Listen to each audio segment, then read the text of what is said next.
Pigeon Forge has more flashing lights than the Vegas Strip, yet somehow none of them involve blackjack. Though big stuffed animals, you question how you're going to get home, they have that in spades. Welcome to Bear Facts, where we explore the Smoky Mountains one bear fact at a time. If Las Vegas ever decided to grow up, settle down, and raise a family in the Smoky Mountains, it would look exactly like Pigeon Forge.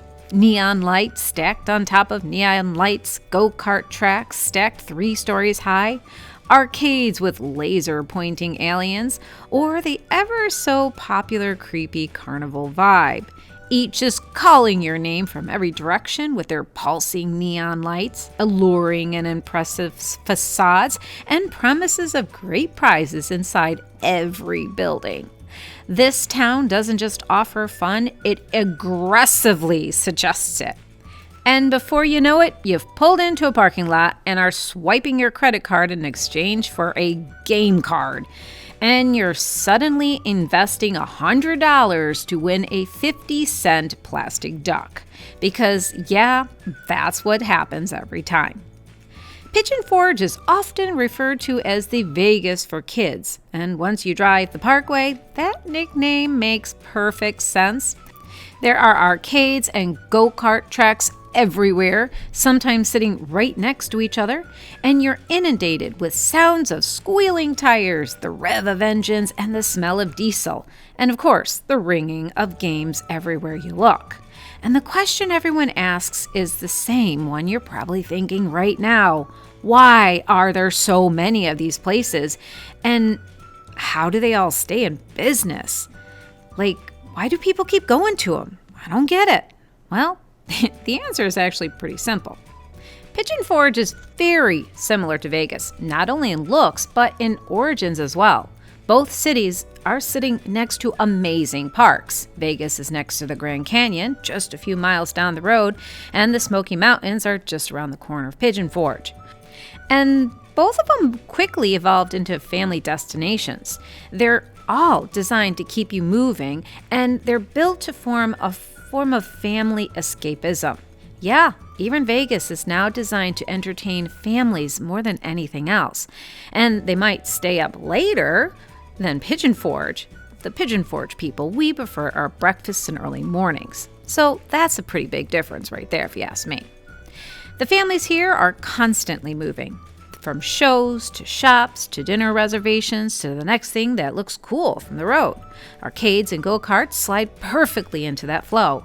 And you don't need a plan, a reservation, or a time commitment. You can just walk in for 10 minutes, or you can stay until someone gets hungry or broke or overtired. Either way, it feels like you did something fun, and that's the magic.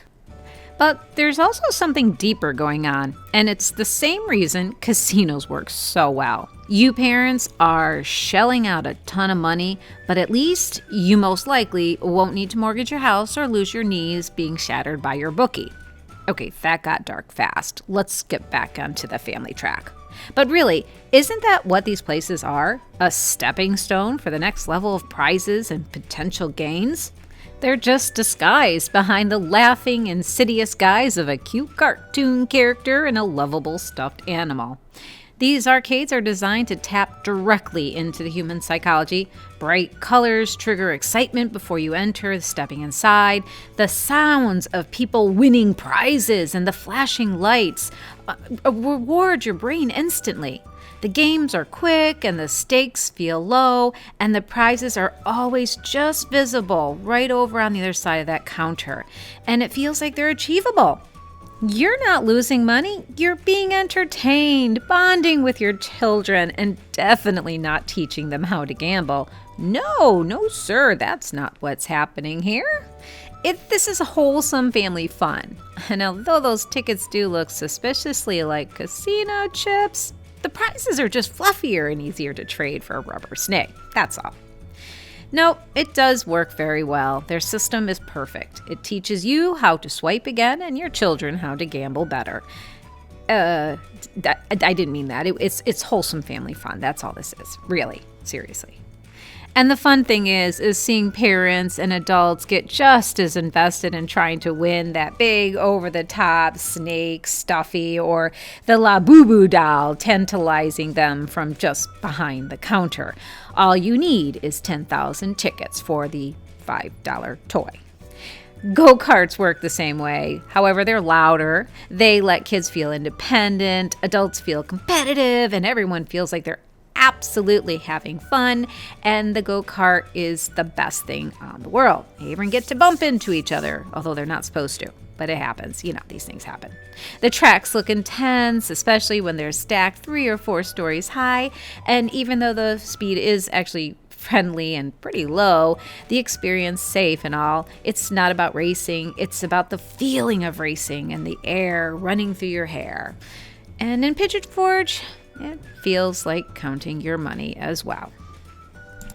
Now, while a lot of arcades and tracks blend together in a blur of tickets and checkered flags, some places do actually stand out because they actually have something or offer something a little different. Places like Ripley's Super Fun Park, where even though they have an arcade, the arcade is almost a side note. It's not as great as some of the others, but they do have one. They do also have a go-kart track where the tracks are designed to look dramatic and intense. Ripley's leans into that sense of speed, sharp turns, and even sudden drops, turning a simple ride into something that feels like an event, even if you're only out there for a few minutes. One of their more unique things is the splash and laugh zone, where kids and adults can hobble their watercraft around the shallow pool and try to splash each other as they spin about. These things are rather cumbersome, but those kids get the hang of it real fast, and I think I got clobbered by that kid over there a couple times. It actually is a really good attraction, and I enjoyed it, especially on a hot day.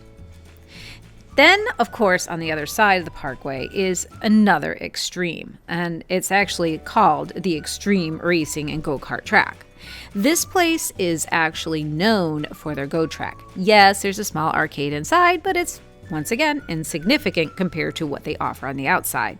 There are 3 separate unique track experiences, and it's considered one of the fastest tracks in the area. According to local guides and reviews, this track really lives up to its name, and I would agree, we actually did try it.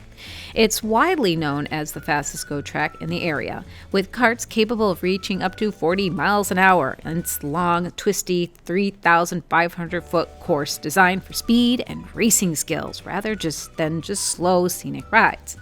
They also have an elevated track that karts can enthusiastically drive down as fast as they can and feel like they're hurtling down a steep hill at top speeds.